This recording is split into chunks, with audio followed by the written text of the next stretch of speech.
भक्ति का रंग अगर किसी पर चढ़ता है तो उस पर कोई दूसरा रंग चढ़ ही नहीं सकता। ये सब आप लोग मानते भी होंगे। और आपको मैं जिनसे मिलवाने वाली हूँ, आप जानते ही हैं कि वो बहुत मशहूर हो चुके हैं सोशल मीडिया पर, ख़ास तौर पर इसलिए क्योंकि वो भक्ति रस में डूबे हुए हैं।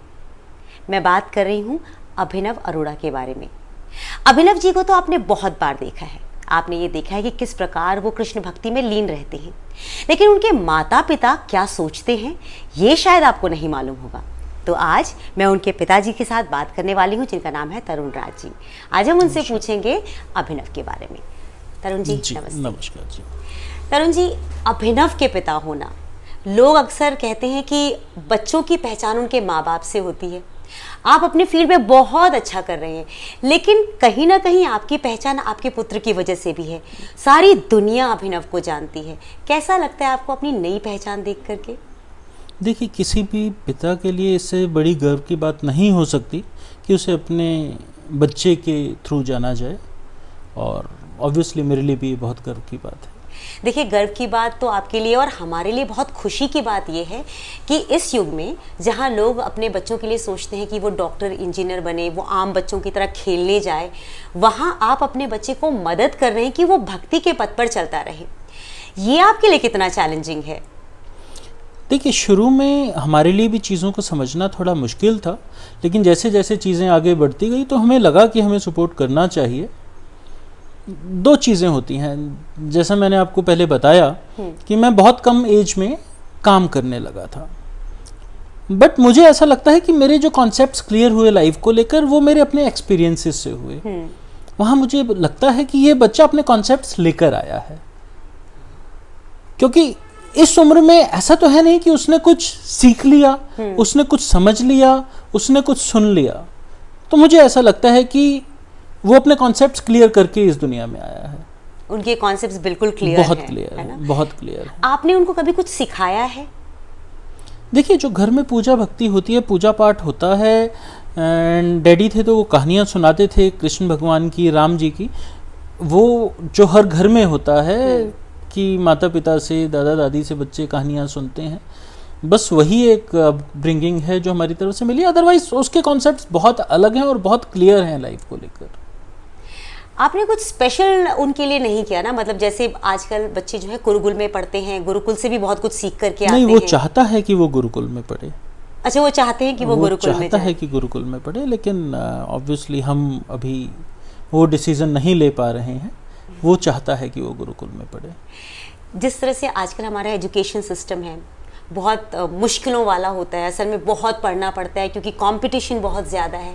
ऐसे में आपको कभी ये डर नहीं लगता है कि आपका बच्चा भक्ति मार्ग में चल रहा है, बहुत ज़्यादा भक्ति कर रहा है, कहीं ऐसा ना हो कि पढ़ाई लिखाई में कहीं वो पीछे रह जाए? योगिता जी, भारतवर्ष एक ऐसा देश रहा है जहाँ बहुत लोगों ने भक्ति के साथ अपना कार्य भी किया है। हम प्रहलाद की बात कर लें तो वो भक्ति में भी डूबे रहे और वो अपने कर्म पर भी चलते रहे। भगत सिंह की बात करते हैं। भगत सिंह मात्र 23 साल की उम्र में फांसी को चूम बैठे थे, लेकिन उससे पहले उनसे चाहे लेनिन के बारे में बात करें, चाहे उनसे किसी और आंदोलन की बात की जाए, मतलब उन्हें इतना तक पता था कि कोलकाता की इस लाइब्रेरी में ये किताब पढ़ी है। जब उन्हें फांसी होने वाली थी तो वो अपने दोस्तों के थ्रू किताबें मंगवाते थे, और जिस दिन उन्हें फांसी हुई तो उस दिन भी वो अपनी एक किताब का पन्ना मोड़ कर गए कि मैंने ये किताब यहाँ तक पढ़ ली है।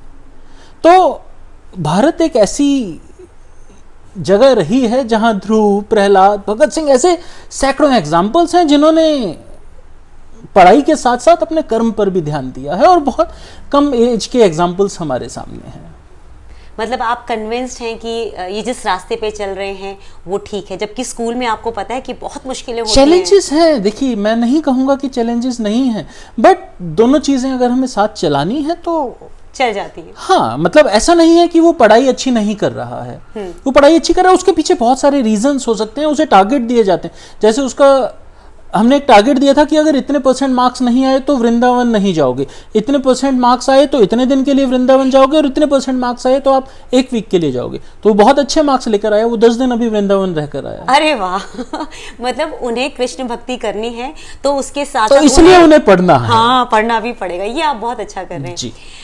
जिस तरह से जो चैलेंजेस सोसाइटी में होते हैं, आपको ये पता है कि किसी भी पेरेंट के लिए लोग कहने वाले सबसे ज़्यादा ये कहते हैं कि कहीं ऐसा तो नहीं कि आप अपने बच्चे को सोशल मीडिया पे बहुत हाईलाइट कर रहे हैं, इसके पीछे आपकी कोई पर्सनल मंशा हो सकती है। इस तरह के एलिगेशंस क्या आप लोगों पर पड़ते हैं? ऑब्वियसली, मतलब ऑलमोस्ट हर वीडियो में 1-2 नेगेटिव कमेंट्स ऐसे आते हैं, लेकिन वही बात है कि सबसे बड़ा रोग क्या कहेंगे लोग। मुझे लगता है कि जब आप इस फेम की तरफ जाते हैं तो ये सब चीज़ें आपको झेलनी पड़ती हैं और it is a part of life. तो आप मतलब अभी तो बहुत शुरुआत है। हाँ। आगे हमें और बहुत सी चीज़ों के लिए तैयार रहना होगा। मतलब आपको मालूम है कि लोग किस तरह की बातें कर बिल्कुल सकते हैं। बिल्कुल बिल्कुल, और उसके बारे में जहाँ जहाँ जो हो सकता है हम इस बच्चे को समझा सकते हैं वो हम समय समय के साथ समझाते भी रहते हैं। कई बार पहले होता था कि कोई एक नेगेटिव कमेंट आया, इसने कोई लीला सुनाई थी और कोई एक खास वर्ग इसके पीछे पड़ गया कि नहीं ये लीला ठीक नहीं है, तो इसने उसका जवाब दिया कि ऐसा थोड़ी है कि कृष्ण जी की लीला को आपने देखा है या मैंने देखा है। जो मेरे माता पिता ने सिखाया है, जो ऋषि मुनि बताते आए हैं, जो धर्म ग्रंथों में लिखा हुआ है, वही आपने पढ़ा और वही मैंने पढ़ा है।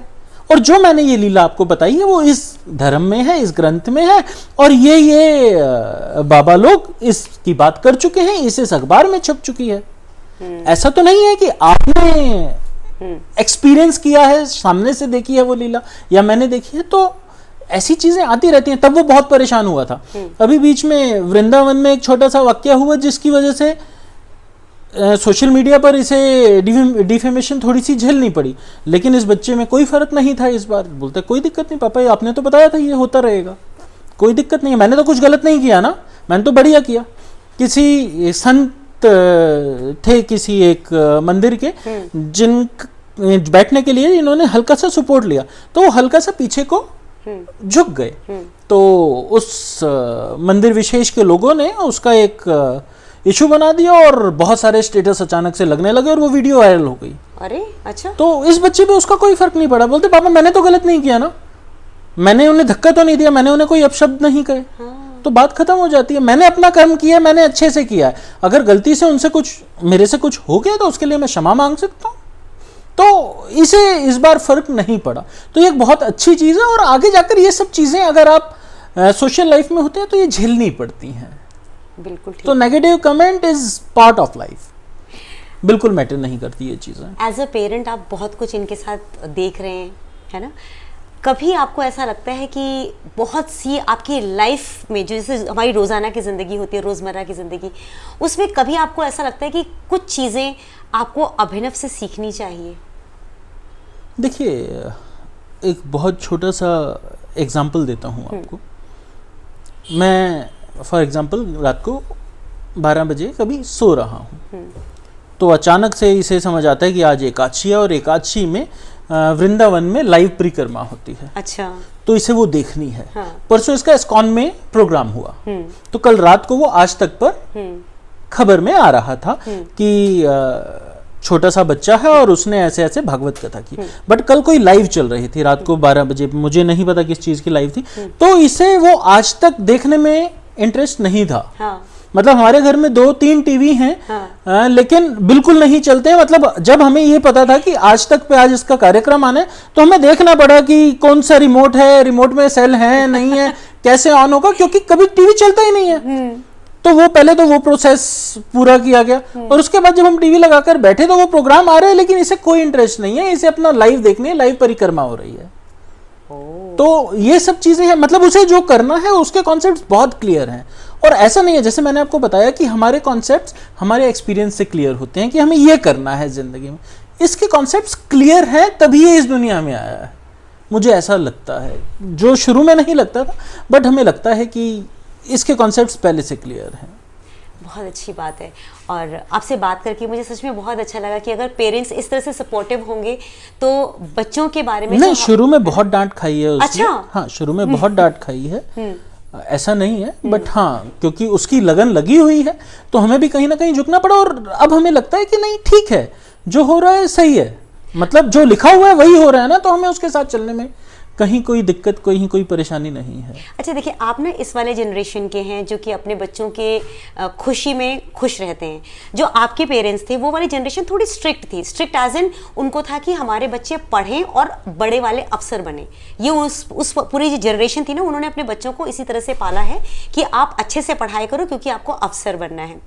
तो जब इनके दादाजी इनको देखते थे कि ये धर्म की तरफ जा रहे हैं, तो क्या कभी ऐसा लगा कि नहीं, शायद वो हमसे ज्यादा सपोर्ट करते थे। हाँ, और वो इसे डेली मंदिर लेकर जाते थे।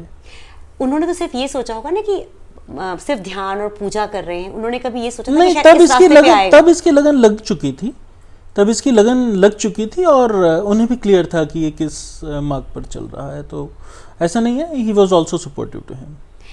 अगर चलते चलते पार्टिंग नोट में आप सारे जो माँ बाप आजकल अपने बच्चों को मटेरियलिस्टिक वर्ल्ड में प्रॉस्पर करने के लिए सीख देते रहते हैं, कन्विंस करने की कोशिश करते हैं, अगर उनको कुछ कहना हो तो आप क्या कहेंगे? देखिए, मैं कुछ भी कहने के लिए खुद को बहुत छोटा समझता हूँ। अभिनव बोलता है, अभिनव ने परसों एस्कॉन मंदिर में भी ये बात रखी कि कुछ लोग जो हैं 50 साल 60 साल की उम्र में माला झोली लेकर भक्ति शुरू करते हैं, तो वो असली भक्ति नहीं है। हाँ। तो अभिनव कहता है कि वो भक्ति तब होती जब आप 5 6 7 साल की उम्र से कर रहे होते।